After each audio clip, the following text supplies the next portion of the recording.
Alan Cumming, this is your third Emmy nomination for playing Eli Gold on The Good Wife, but it's been a few years since you were nominated. Does that make this nomination extra sweet, extra special?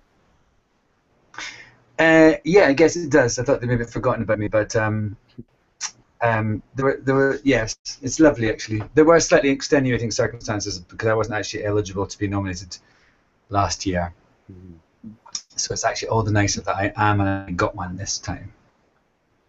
Yeah, Nice. and this year you've chosen the episode Undisclosed Recipients, where Eli has some really great scenes with Alicia. Tell us about why you chose that particular episode. Um, I think because I mean it's such a hard thing to do. It's my least favorite part of this whole process is choosing one you want to let everyone see. But I thought that there were kind of some really good kind of little bravura moments that Eli had. There were some great scenes where he was just kind of the equivalent Yeah. of sort of Beyonce Eli, if you can imagine, be Yeah, love it. Eli. And so I thought those were kind of more, I don't know, showed me off better than even some of the other ones who had much more screen time. But I just like that one better. It's such a hard thing to do to like choose Mhm. which bits you feel you want to tell people are your greatest hits. You know, it's kind of a weird. Yeah. Yeah. Some people don't want to be involved at all. They just have other people make the decision for them. I know I'm a control freak, that's why. That's handy. The beauty of Undisclosed Recipients is you get like a pretty good storyline throughout the episode, like an arc, so to speak. And so you start off, Eli starts off telling Alicia what she needs to do to say no, and then by the end of it, Alicia's turning it on to Eli, and you get to do the perfect Eli face, which is the raised eyebrow, pursed lips, not impressed look. That's one of the best looks that we get from it. Exactly. Exactly. Thank you for indulging me. So yeah, it is hard to pick the episode, and I'm just wondering if you could take us through the chemistry that you have with Julianna Margulies. It's a really special one between those two characters, don't you think? I do. I think I really. I mean, both our real friendship in real life and um, on screen is really touching in a way. I mean, we're really good chums and we have a real laugh together uh, and in a funny way. I mean, I think in the same way that Alicia thinks Eli is nuts and kind of extreme, I think also Juliana thinks I am slightly in terms of some behavioural um, traits I have. But it's a kind of, I think what's great about um, their on-screen relationship is that they both kind of need each other and both kind of want the same thing. I've been really intrigued by the way it's grown over the seasons, and this season, especially the one we're shooting now, it's come to a really nice kind of fruition where it's in a way they both know they're using each other and they're both happy with that. It's kind of great. I'm really excited about the way this season's going. Mm. Can you tease any more about like season 7 and maybe any guest stars you're going to be working with or where we might see Eli? Are you going to be more in the office or more outside of the office? Well, Margot Martindale is. Thank you, Ooh. Jimmy. International assistant has brought me a glass of water or vodka. This is just vodka. Always a plus. Margot Martindale is my nemesis, I and love something that. happens to Eli in Love the it. first episode that just changes everything. I mean, it's really great. I'm actually more excited about my storyline in these first. We shot starting episode 4 this week. In the first 3 episodes of this season, I've had more exciting and fun things to do than I have for a couple of seasons. So it's really great. It's sort of strange to say that in season 7 of a TV show, I'm more excited to get the scripts each week than I have been for a few seasons. What is it about Eli that you love playing most of all? What is it about him that you've really grown to love? I think that just how, in a way, how absolutely opposite of me he is, in that he's so uptight and so kind of like a horse with blinkers on ruthless about getting what he wants. And I just really like that sort of. What I really love is when I come in the morning, looking like I do, and I, whatever I'm wearing, I rehearse in my clothes, and I go upstairs, and I come back down as Eli, and it's just I love the way that everyone, and they've seen me, the crew's seen me doing this for years, but it's just there's still a great reveal, I think, when I come down the stairs as Eli, because I'm a different person. I've got, I like the way he dresses, but it's not, it wouldn't be my day-to-day thing. And just the whole order of the tailoring of his suits is so much about the tailoring of his ambition and his whole kind of modus operandi. I really like how completely alien he is to me. He feels as alien as some aliens I've played. Awesome. Back to the Emmys for a second. Somebody from your show has won an Emmy every year, whether it's Archie Panjabi or Julianna winning twice, or there was Martha Plimpton, Carrie Preston. So we're hoping that this tradition will continue this year. It's what is your theory about why the voters just love the acting on this show so much? Well, I think it's really good. That might be why. I think people really like being on this show because the writing is so good and the characters are so well written and so well rounded and are really juicy to play. And there's very few shows that have run this length that still are creating roles that people can come in and just have a really great time with. So we get a really great standard of actor, and I think people just are so excited about that. People love coming on the show, and I think that's reflected in the number of guest stars who've won Emmys. And I think this year I just hope that Christine Baranski wins, because she's been nominated every single time, I think, hasn't she? Every time, yeah. Every single time, and I think she's just tremendous. Really, she and Julianna are the two kind of pillars of The Good Wife. I think the two, women in strong, fabulous women playing strong, fabulous women, and I think it's Christine's turn. It's time. It's time. It's been like 20 years since she's won for Sybil's or something like that, so it is time for her to grace that stage again. With Emmys, though, they haven't nominated the Good Wife and Drama Series category for a few years now. Is that annoying to you, or does that ever get spoken about on the set? Or, again, we've been overlooked for all these other smaller cable shows. Is it annoying? It's not annoying, because I think, it's lovely to be nominated for awards, and awards are great, but you can't feel entitled. I think you have to be gracious in your success, and then you're not being noticed. It's just, they're nice, but they're not really why you do them, and they're not why you do the show and why you know what I mean. So annoyed would be the wrong word. I think it's remarkable sometimes that the show is.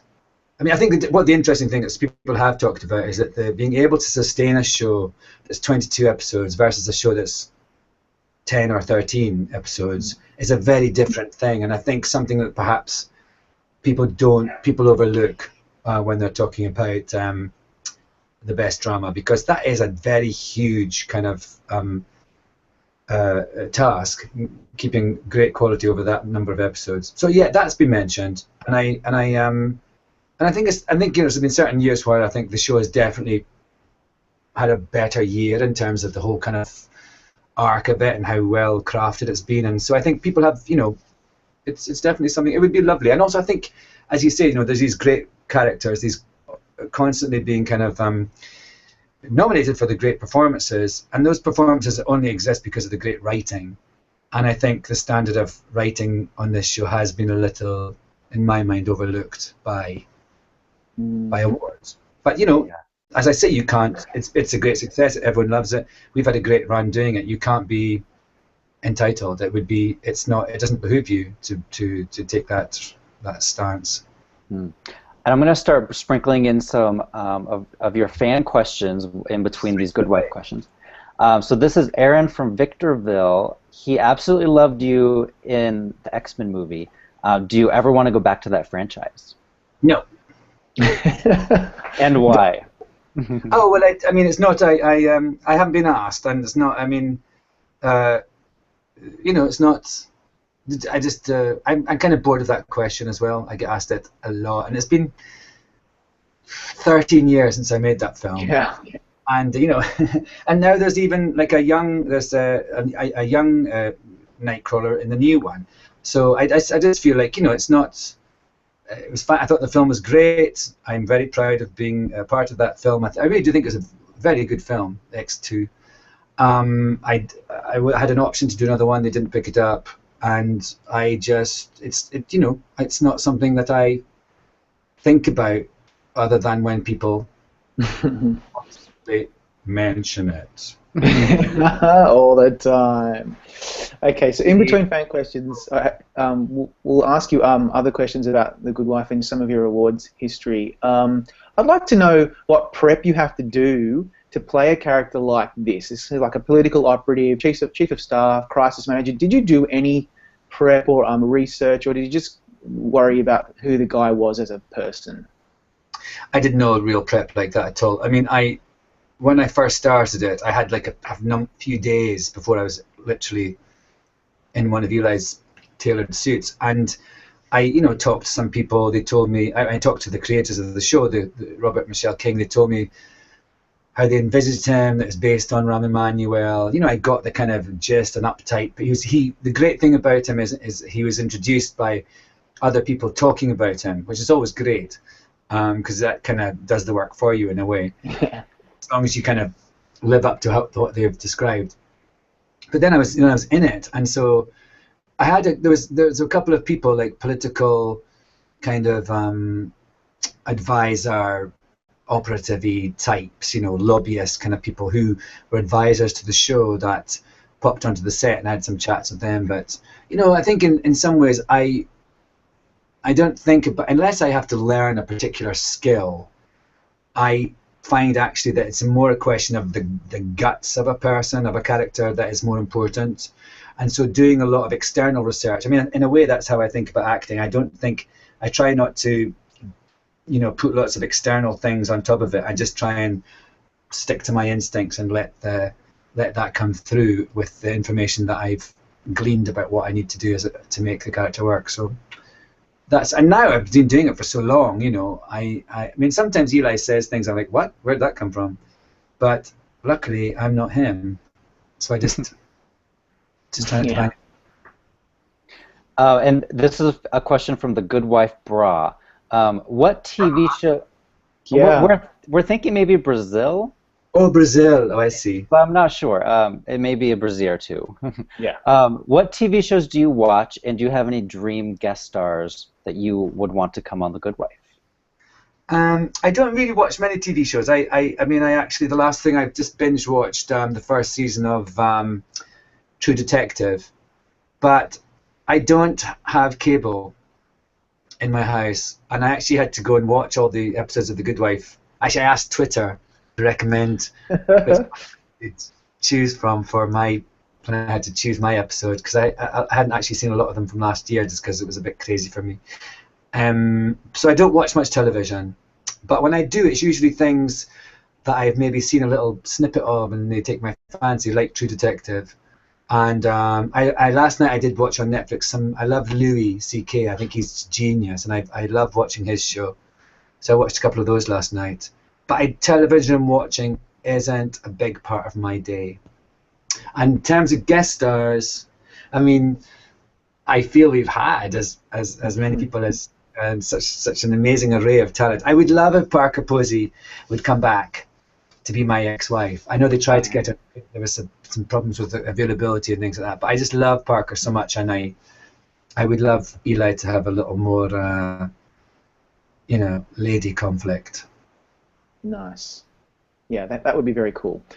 I have a question about your accent. I don't know if you get asked this a lot, but you do a very convincing American accent on the show. I don't know if you get a lot of credit for that, but it must be difficult. Is it a challenge, or does it come naturally after all these years?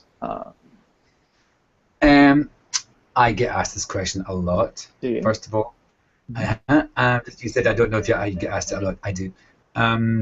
Also, I don't know what quite. I mean, to me, it just feels like I know people think it's a big deal that I sound like this in real life and I sound like Eli on the show. But I also, over the years, I played a lot of different characters of various nationalities and things, and I just think that's part of my job. I don't think of it as that big a deal. I think perhaps because in American TV, American screen acting, people tend to not sound that different from how they do in real life. And I think it's a different thing about European acting is that it's much more understood that you're going to be someone who inhabits lots of different people and it's often very, very far away from who you are.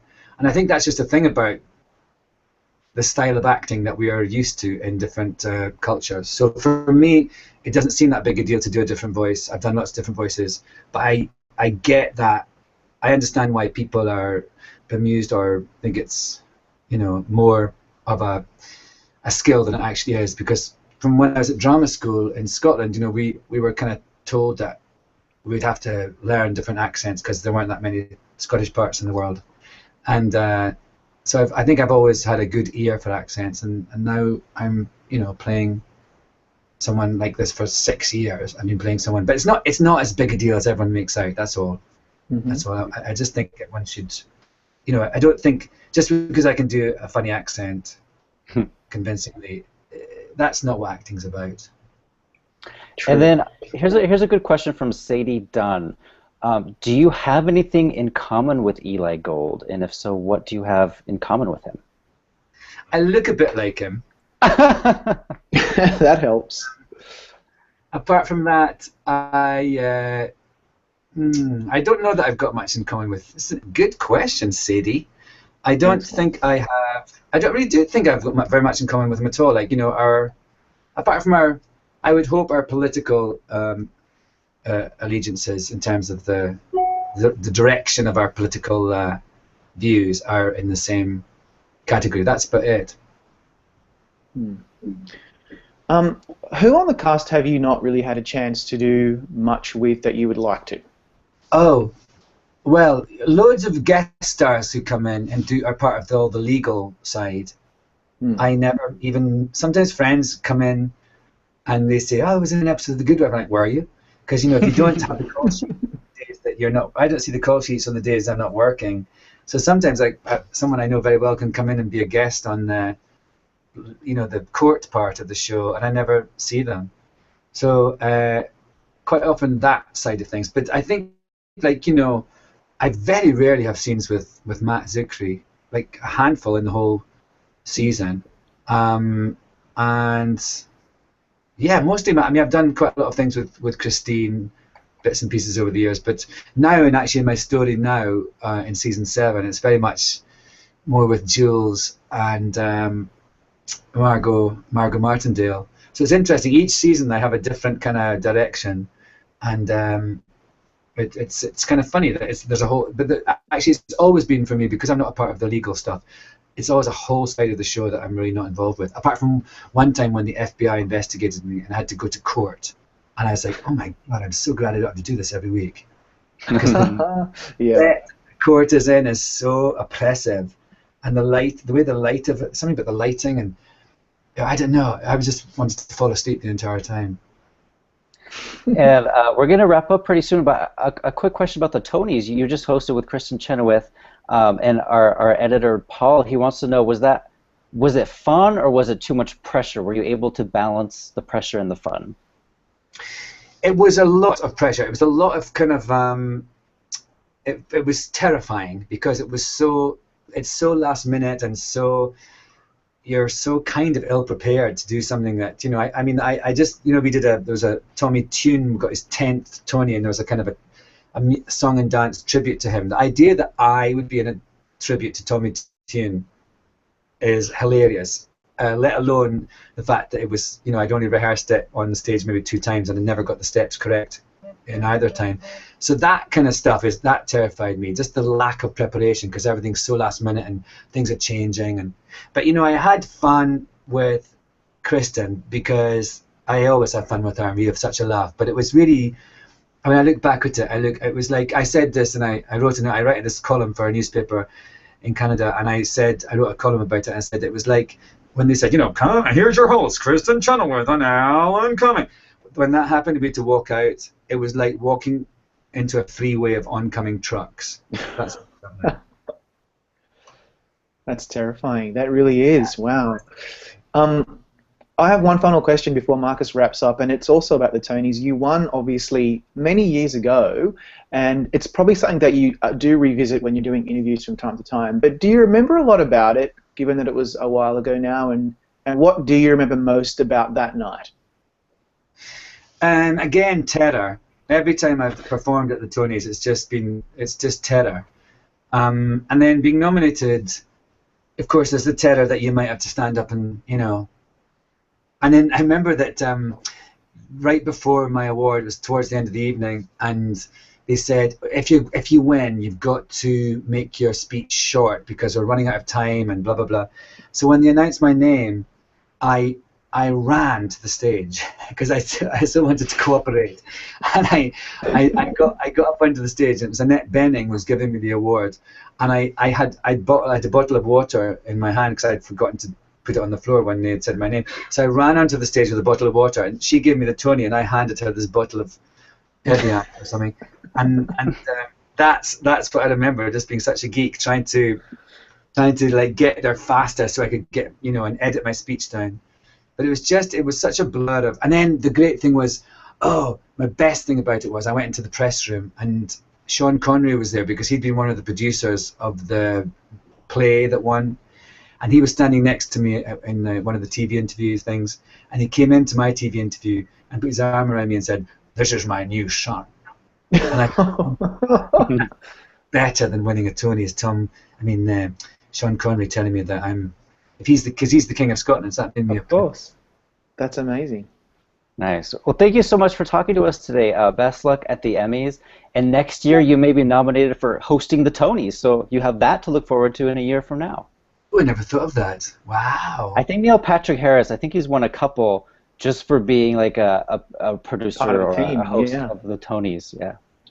Oh, there you go. Well, that's my boat. There you go. But yeah, best of luck and thanks for chatting. So, thank you very much. Bye-bye. Bye.